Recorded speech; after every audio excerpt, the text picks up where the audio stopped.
ونستغفره أعوذ بالله من شرور أنفسنا ومن سيئات أعمالنا ومن يهد الله فلا مضل له ومن يضلل فلا هادي له ومن دعا بدعوته إلى يوم الدين رب اشرح لي صدري ويسر لي أمري واحلل عقدة من لساني يفقهوا قولي اللهم إنا نعوذ بك من البرص والجنون والجزام ومن سيء الأسقام. Dan yang dihormati pengurusi masjid, Tuan Imam, Tuan Bilal, seluruh pendidik masjid, ibu, bapak-bapak, para pendengar yang dirahmati Allah Ta'ala sekalian. Assalamualaikum warahmatullahi wabarakatuh. Apa kabar semua? Alhamdulillah, kita merasakan syukuran kepada Allah Ta'ala karena dikurniakan umur yang panjang, badan yang sehat, semangat yang kuat. Lalu kita mampu untuk bersama-sama dalam majlis ilmu setelah kita menunaikan kewajiban salat maghrib berjemaah.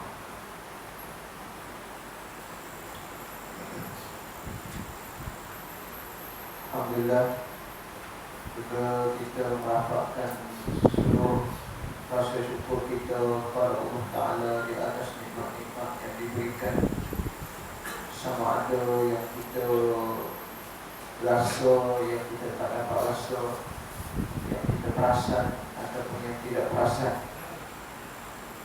ataupun nikmat-nikmat yang kadang-kadang kita tak dapat mencapai. Nama Allah Ta'ala sediakan juga untuk kita, maka berusahalah kita ke arah mendapatkan redha Allah melalui kita memakai nikmat yang Allah Ta'ala beri, dan kita tunjukkan rasa bersyukur kita kepada Allah Ta'ala sebagai tanda membalas pemberian nikmat oleh Allah Ta'ala kepada kita hamba-Nya.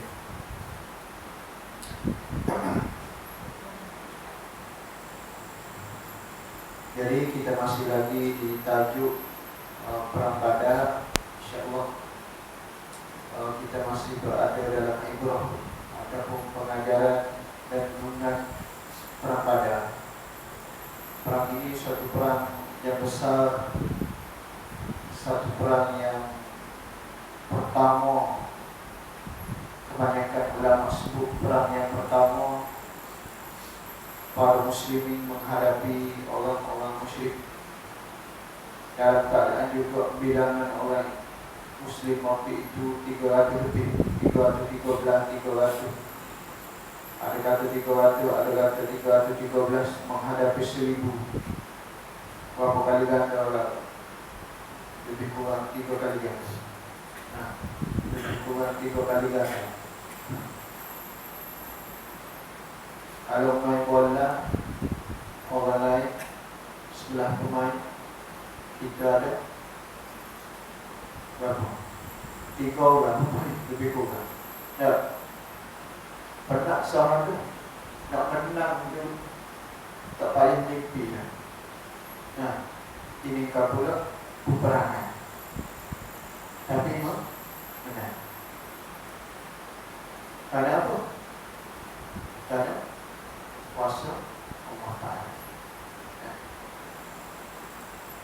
Tapi Allah Ta'ala tidaklah kata pada Nabi bahasanya pulanglah dia benar. Mungkin pulang. Kalau Nabi kata, Nabi pun menyembunyikan apa? Membunyikan, bukan menyembunyikan. Membunyikan Nafirul alam ni, nak meniru semboyang peperangan, meniru kaum muslimin supaya pergi berperang. Mari kita perang sama, kita sebut itu. Dia kata mari kita pergi perang. kita menang gigi tentang mereka orang kafir.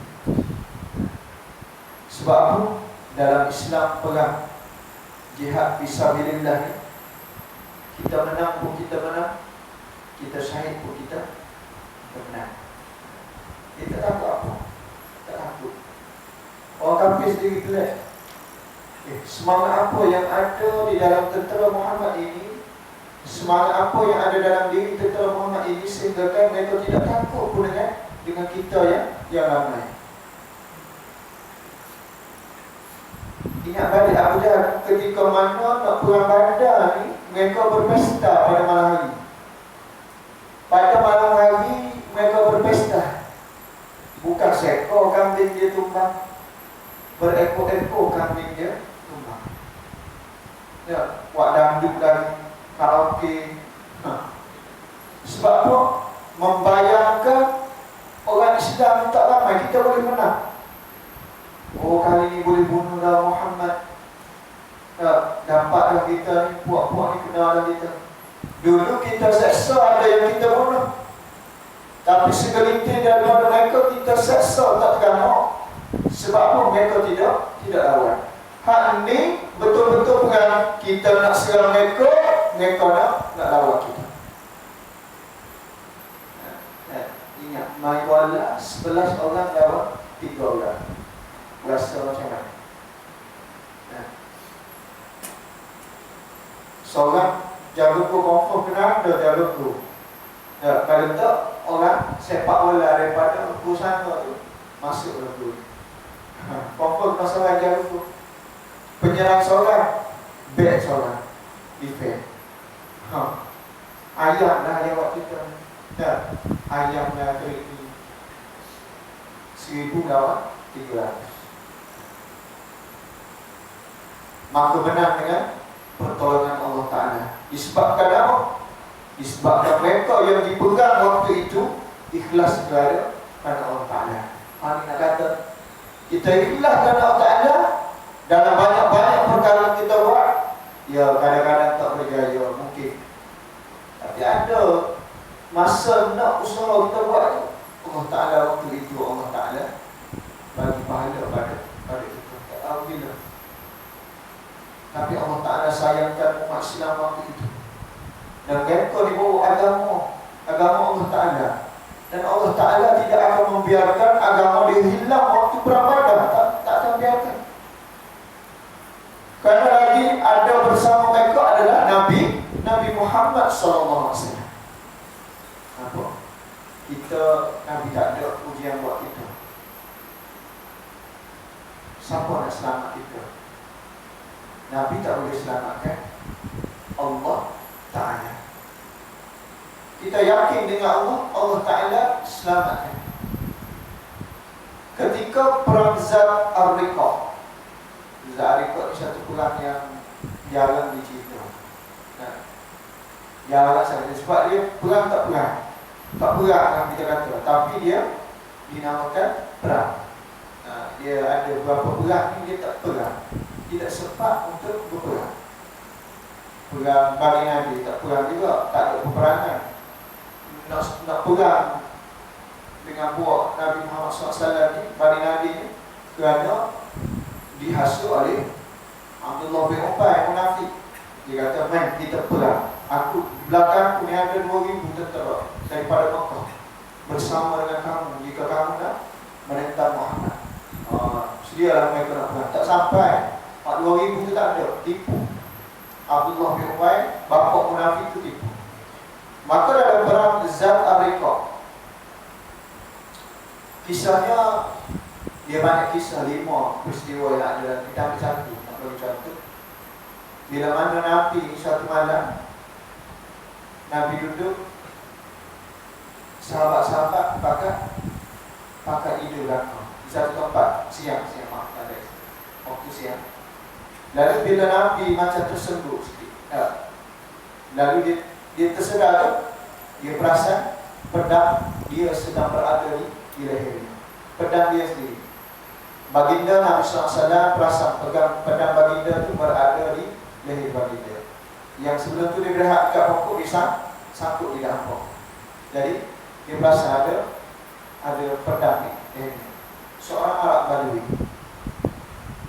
yang berkata, wahai Muhammad, siapa yang boleh selamatkan kamu? Nabi gerak sikit ya, pedang Nabi tajam. Nabi gerak sikit ya, mungkin terluka ataupun terbunuh. Ada orang tu tanya, wahai Muhammad, siapa yang boleh selamatkan kamu sekarang? Pedang dia tukar, tak ada yang. Kalau kita bahasa macam mana? Jawab macam mana? Nabi berkata, Allah. Nah, pendek cerita. Tersedar para sahabat. Dia tengok Nabi duduk bersama dengan orang Arab. Dia tanya, siapa? Nabi pun cerita. Hak tadi. Kata, aku disangkut pedang ni, tiba-tiba tersenggol nak terlelak. Biasa pedang duduk ditekuk di leher aku. Patut. Aku rasa dia tanya, aku jawab tak. Jadi sahabat tanya pula, lepas tu apa jadi? Tanya orang tak? Bila Nabi sebut Allah sahaja yang mampu menyelamatkan dia, maka terlepas pedang dari tanganku. Kenapa sahabat tanya? Karena bila disebut Allah, aku melihat seekor singa yang di depan, tiba-tiba ada depan nak menerkam aku. Terjatuh, terkejut. Kenapa? Lalu Nabi ambil pedang tu. Lalu Nabi ambil pedang tu, Nabi letak balik di tekuk orang Arab tadi. Siapa yang boleh selamatkan kamu pula daripada pedang aku ini? Diam dia, tak tahu nak jawab. Lalu Nabi lepaskan dia. Duduk sama Nabi.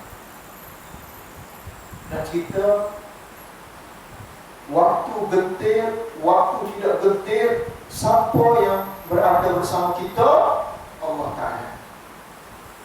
Hari ini kes COVID-19 tadi, mungkin ada di kalangan kita yang sudah berhenti berdoa.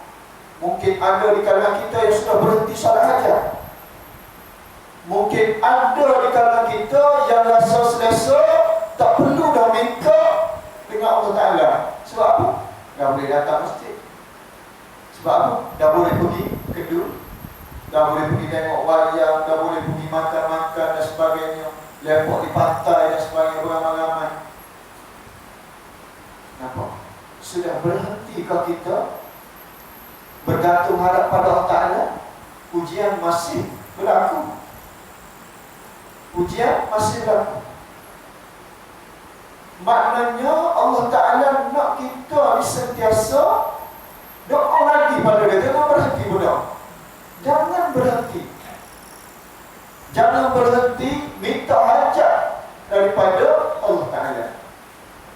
Ya, maka itulah perabdanan. Nak tunjuk segala harapan.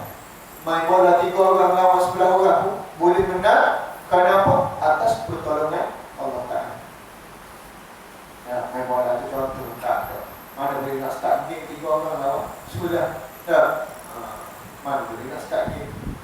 Dia nak cerita game tu, andai kata.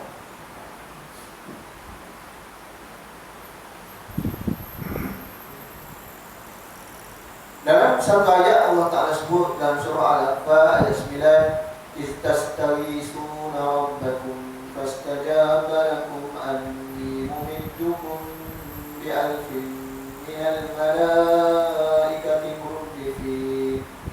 Mana dia, ingatlah ketika kamu mohon pertolongan kepada Tuhanmu, lalu diperkenankannya bagimu, sungguhnya aku akan mendatangkan bala bantuan kepada kamu dengan 1000 malaikat yang datang berturut-turut.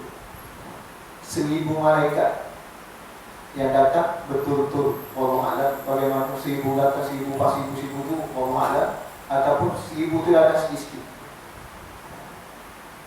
Dan tentu sekali malaikat tidak boleh dibunuh. Keyakinan penuh Rasulullah SAW yang sifat ubudiyah kehambaan inilah membawa baginda yakin dengan pertolongannya Allah Ta'ala. Dan lahirlah ketenangan hati di mana akibat dan penyerah itu adalah di pihak kaum muslimin. Hari ini negara digemparkan dengan seorang mengumumkan bahawasanya dia boleh bentuk kerajaan yang baru. Maka sepatutnya kita berdoa, Ya Allah, bagilah yang terbaik untuk kami rakyat. Biarlah tukar kau, tak tukar kau, kami nak yang terbaik. Kalau tukar tak baik, tak ada guna. Tak tukar baik, alhamdulillah. Mana-mana asal baik untuk kita. Jadi nak dapat tu apa dia? Kita berdoa pada Allah Ta'ala. Andai kata orang itu yang terbaik untuk kita, biarkan. Tapi doa dulu kepada Allah Ta'ala. Jangan hujung baru rasa susahnya, baru dah ya Allah tu dia kata. Ni waktu kita nak doa ni, mungkin kita tak rasa huru-hara, saham jatuh, baru dia nak terik dari dia. Baru dia nak main saham, jatuh. Tak boleh main saham. Contohnya begitu. Tapi apa? Bergantung haraplah pada Allah Ta'ala. Mana yang terbaik untuk kita nak macam mana? Kita nak macam mana? Kita kalau kata apa saja yang berlaku, kita masih selamat. Doa begitu. Kita nak apa saja yang berlaku, Islam tertegak di bumi kita, Malaysia, di negara kita. Ikutlah, tak tukar kau, tak tukar kau, asal Islam tertegak di bumi Malaysia.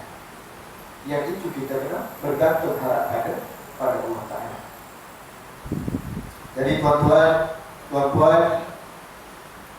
COVID masih berlaku. Tapi hari ini 185, 185. Nah, ingat nak balik Kelantan hujung minggu. Tapi ada satu kes dari Kelantan. Ada satu kes di Kelantan. Katanya orang dari Sabah juga. Tapi tak kira nak balik juga. Kita berdoa pada Allah Ta'ala lah. Nak tengok dulu tempat yang berlaku ni kesnya dah. Lalu ke tak lalu kan. Kita kira berlaku tu.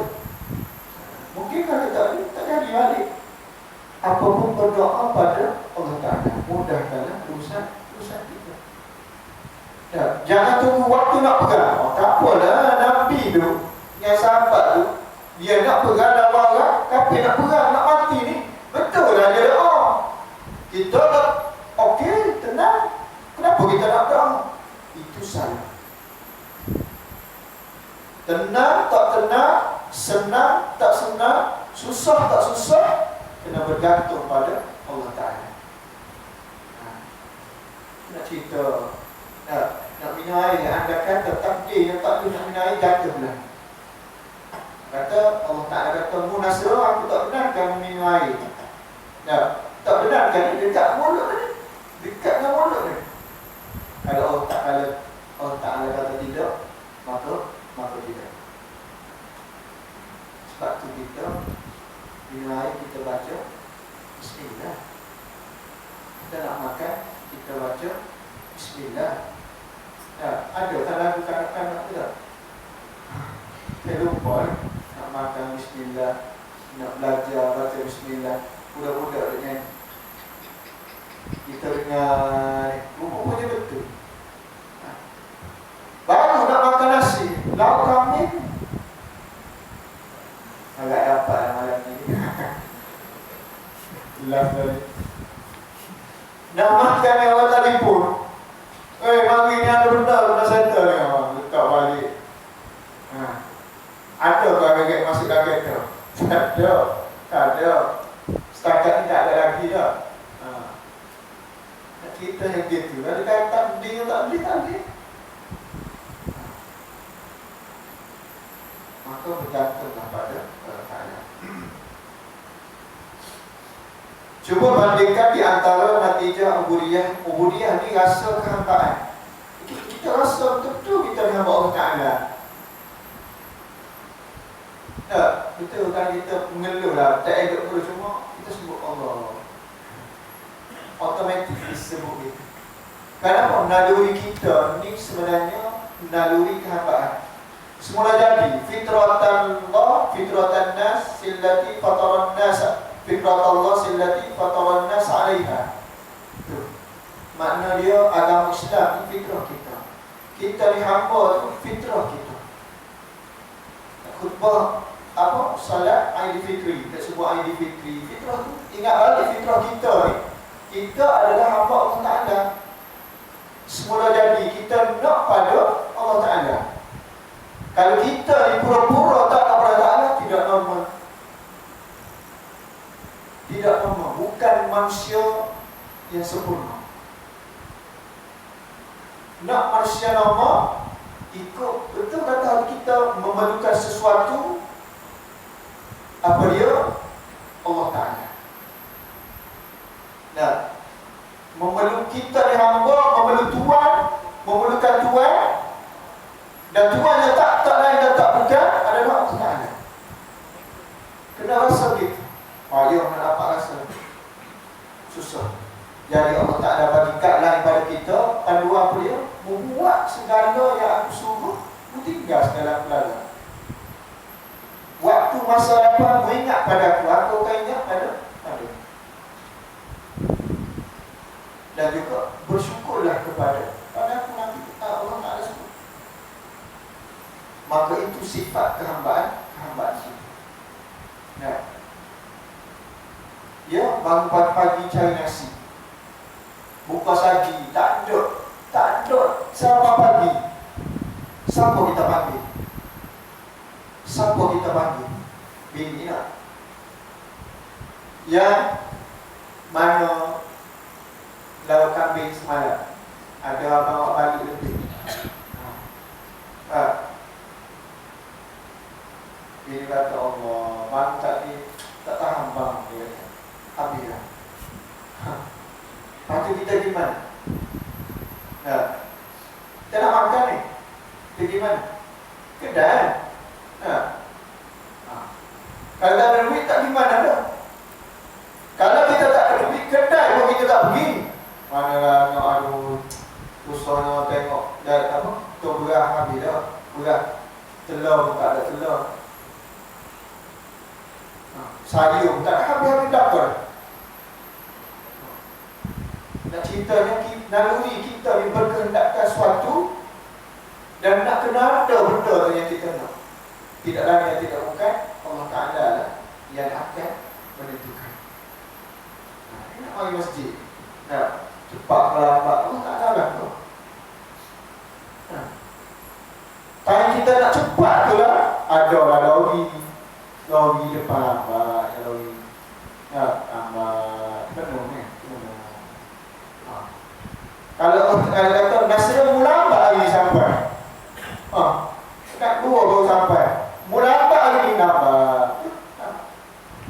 Lori pun masuk petrol isi minyak, kita pun pencuri sisa, ada lagi depan tu. Lori pula tak kata ni. Lepas dalam lepak, okey sempat ni. Sampai traffic light, hijau tadi kita sampai kuning. Kerana nak cerita lagi.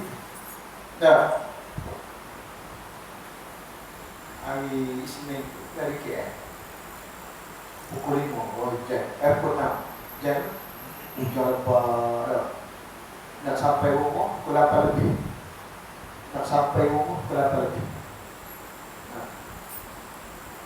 Lepas JKL tu Senai Besi, okey lega, pencet kita. Jom sempat ni. Berdiri sempat ni. Sampai dibagi jam pula. Bini telefon, tak akak takut. Tiga kali dalam kita akak rasa mana jam dia tak apalah kan. Nampak kita lagi Allah Ta'ala ingat aku bismillah budak tadi, doa budak tadi, ingat gitu. Tapi kalau kita doa Allah Ta'ala kata aku tak sampai. Nanti nak bagi tahu bahawasanya itulah perambanan. Tapi kalau Allah Ta'ala kata mu 300 orang lawan dengan 1000, tapi nak dipegang tu hatimu kepada aku bagi menang. Dalam gagapan ada sahabat boleh menang. Rupa-rupa kuat di mana? Bukan kuat pada materi, bukan kuat pada fizikal mereka, tapi batin mereka kuat. Kenapa?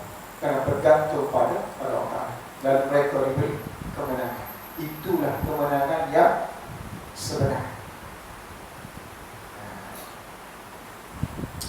Kemudian Allah Ta'ala sebut lagi, wa ma ja'alallahu illa busyra wa litatma'inna bihi qulubukum wa man nasru illa min indillah innallaha azizun hakim. Surah Anfal juga ayat 10, tadi ayat 9. Dan Allah tidak menjadikannya mengirim bala bantuan itu melainkan sebagai kabar gembira dan agar hatimu menjadi tenteram kerananya, dan kemenangan itu hanya dari sisi Allah. Sungguhnya Allah Maha perkara lagi bijaksana. Disebut pertolongan Allah Ta'ala ini disebabkan oleh apa dia? Nak memberi kabar gembira, kerana hatimu tenanglah, kerana Allah Ta'ala ada dalam hati. Kerana Allah Ta'ala ada dalam hati. Bukan isteri tercinta dalam hati, tak ada. Tapi Allah Ta'ala sahaja. Ya, bukan anak-anak dalam hati, tak fikir apa, tapi Allah Ta'ala dalam hati. Jadi rasa tenang. Sebab tu kan baca kitab apa ahlikam kan tasawuf. Dia kata martabat yang tinggi adalah orang merasakan bahawa ibadat itu bukan satu tanggungjawab bagi dia.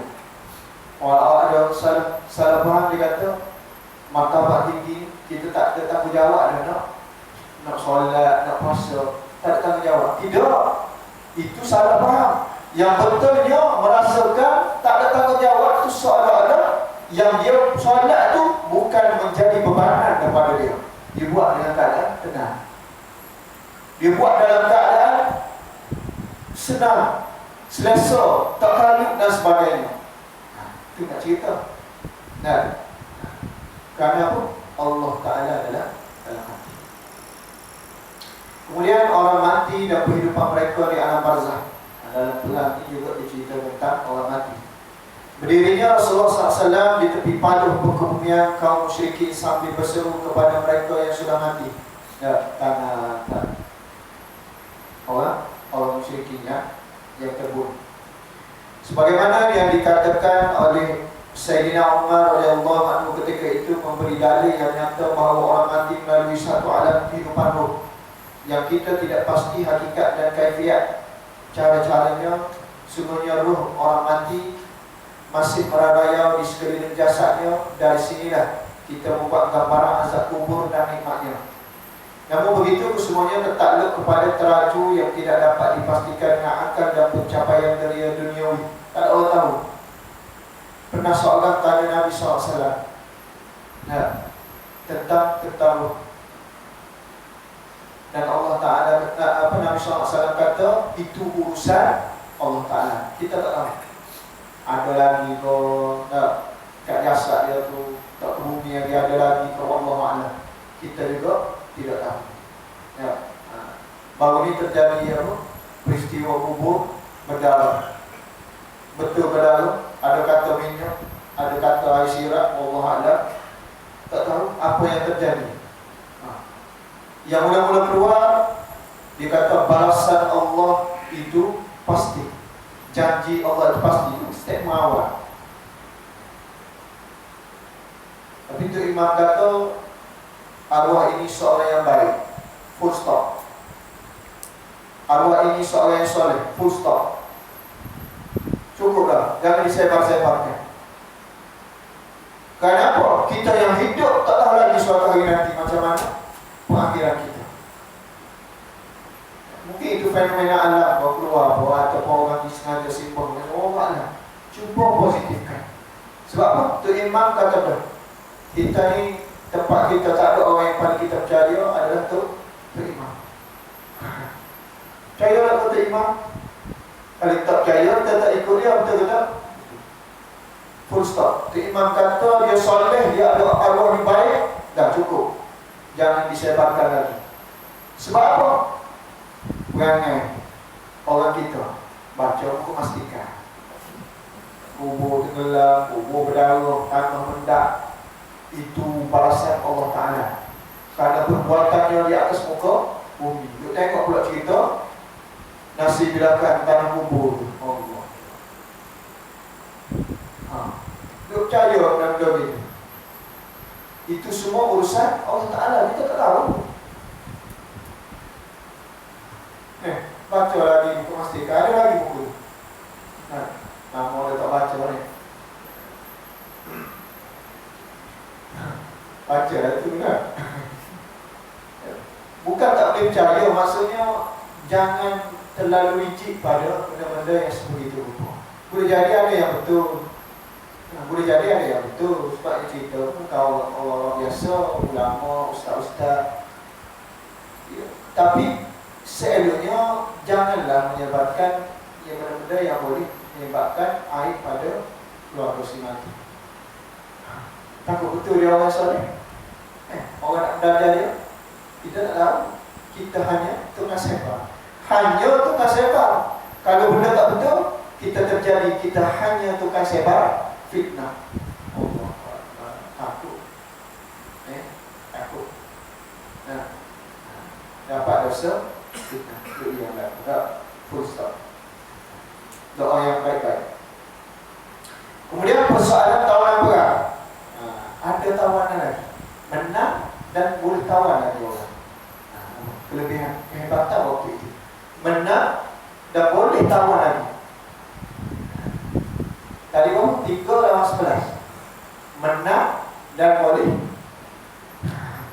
beli, boleh ambil free lagi pemain dia. Masuk dalam pasukan kita, boleh kata gitu. Dengan jurulatih sekali kita ambil buat balik. Bola dia, jersey dia. Dia nak tukar jersey, tak nak, aku nak free jersey mau. Tak nak bagi kamu. Sebab apa aku? Piala lagi, hadiah handphone, tak boleh tiba lah. Tak? Sebagai persoalan tawanan perang dengan segala apa yang terkandung dalam permusyawaratan Nabi SAW mengenai mereka telah diakhiri melalui hukuman membenarkan tawanan itu dibebaskan dengan syarat. Sebab apa? Di kalangan orang Quraisy ini mereka berdarah. Mereka daripada golongan bangsawan. Mereka ni